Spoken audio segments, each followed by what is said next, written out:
Assalamualaikum warahmatullahi wabarakatuh. Bertemu lagi dengan Ustazah Yuli. Pada hari ini kita akan belajar tematik dengan muatan pembelajaran bahasa Indonesia. Pada bahasa Indonesia di tema 1 kita mempunyai 2 submateri. Yang pertama yaitu tentang ide pokok, submateri yang kedua yaitu tentang menyimpulkan paragraf. Nah, sebelum memulai pembelajaran, jangan lupa Ananda Ustazah berdoa ya, dan lakukan kegiatan serta Oke, kita akan masuk ke subtema yang pertama, submateri yang pertama, yaitu tentang menemukan ide pokok. Nah, pembahasan materi yang akan kita bahas itu merujuk pada pembahasan materi dan soal yang akan kita bahas itu merujuk pada ujian nasional dan soal-soal ujian akhir sekolah. Jadi agar Ananda terbiasa terhadap soal-soal serta materi-materi untuk ujian nasional karena kalian sudah kelas 6. Oke. Kita masuk yang pertama yaitu tentang pengertian ide pokok paragraf. Nah, ide pokok atau gagasan pokok adalah gagasan utama atau gagasan yang paling penting dalam sebuah paragraf.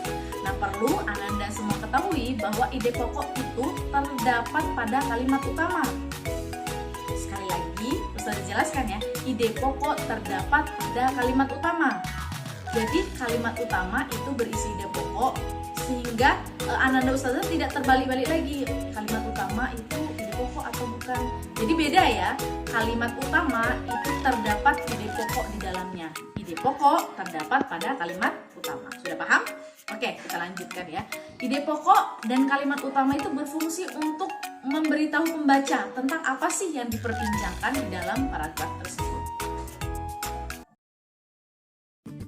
Langkah-langkah untuk menemukan ide pokok, sebelum kita menemukan ide pokok, kita harus tahu dulu mana kalimat utamanya. Kita semua sudah paham, sudah dibahas pada kelas-kelas sebelumnya bahwa jenis paragraf berdasarkan letak ide pokok itu ada 3 ya. Nih, Ustazah sudah jelaskan. Ada paragraf deduktif yang artinya letak ide pokoknya terletak di awal paragraf. Kemudian ada jenis paragraf induktif yang artinya letak ide pokoknya berada pada akhir paragraf.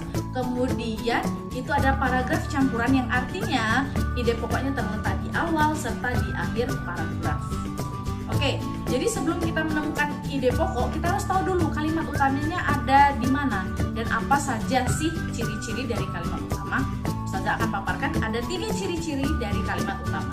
Yang pertama, kalimat utama itu memberitahu pembaca tentang apa yang diperbincangkan atau secara umumnya itu ada di sebuah kalimat utama. Kemudian yang kedua, memberi arah atau pengendali terhadap permasalahan apa yang sedang dibicarakan dalam paragraf tersebut. Yang ketiga, sandaran bagi kalimat-kalimat lain dalam paragraf atau menjadi titik tolak dari kalimat pengembang lainnya. Nah, setelah kalian mengetahui yang mana yang merupakan kalimat utama, kalian juga harus tahu ciri-ciri dari kalimat penjelas. Ada 4 ciri-ciri dari kalimat penjelas. Yang pertama, sering merupakan kalimat yang tidak dapat berdiri sendiri. Jadi kalimatnya itu tidak dapat berdiri sendiri. Kemudian yang kedua, apa artinya kalimat baru jelas setelah dihubungkan dengan kalimat-kalimat lain dalam satu alinea. Kemudian yang ketiga, bentuknya itu sering memerlukan kata sambung. Contoh-contoh kata sambung seperti dan, bagaimanapun, karena, serta, itu merupakan contoh-contoh dari kata sambung.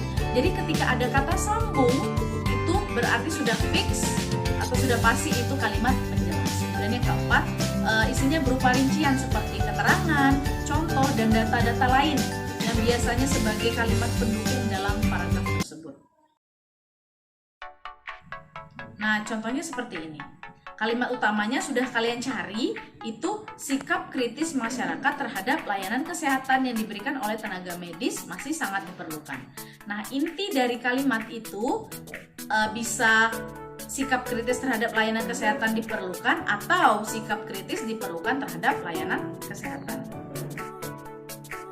Nah, setelah kalian mengetahui kalimat utama tersebut, kemudian kalian tahu inti kalimat dari kalimat utama tersebut, baru kemudian kalian ubah menjadi frasa. Contohnya seperti ini.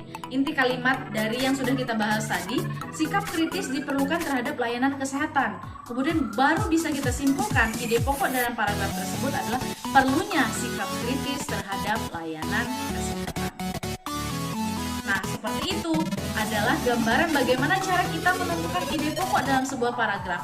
Jadi kita harus tahu dulu yang mana yang kalimat utama, yang mana yang kalimat penjelas. Setelah kita mengetahui kalimat utama dalam paragraf, kita bisa membaca kalimat utama tersebut, kemudian kita pilih yang mana merupakan inti dari kalimat utama tersebut. Setelah kita menemukan inti dari kalimat utama tersebut, barulah kita bisa mencari tahu atau kita bisa menyimpulkan yang mana yang merupakan ide pokok atau gagasan utama dari paragraf tersebut. Bagaimana anak-anak ustazah? Apakah sudah paham? Oke, ustazah berharap anak-anak ustazah semuanya sudah paham ya. Ustazah akan memberikan soal tentang cara menentukan ide pokok paragraf. Soal ini yang ustazah jelaskan di atas, ini merupakan soal yang merujuk pada ujian nasional dan ujian akhir sekolah. Jadi bisa kalian baca ya pada slide di atas. Itu ada 5 opsi pilihan. Silakan kalian baca. Akan kita bahas bersama-sama ya. Nah, jadi pada ide pokok paragraf yang sudah kalian baca tadi, itu adalah penambahan stok LPG per Juni 2016. Ide pokok paragraf tersebut terdapat pada kalimat pertama atau di awal paragraf. Itulah kenapa paragraf tersebut disebut sebagai paragraf deduktif, karena letak ide pokoknya atau letak kalimat utamanya, bukan ide pokoknya ya, letak kalimat utamanya ada pada awal paragraf. Itulah disebutkan dengan paragraf deduktif. Sedangkan kalimat 2, 3, 4, dan 5 berisi tentang penjelasan mengenai tujuan dan alasan penambahan stok LPG per Juni 2016. Seperti itu ya anak-anak ustazah. Ustazah juga sudah memberikan lembar kerja peserta didik tentang bagaimana cara kalian berlatih untuk mencari ide pokok dalam paragraf tersebut yang merujuk pada soal-soal ujian nasional dan soal-soal ujian akhir sekolah. Terima kasih, selamat berlatih. Itulah pembahasan tentang ide pokok. Sampai jumpa dengan Ustazah Yuli di materi-materi selanjutnya. Assalamualaikum warahmatullahi wabarakatuh.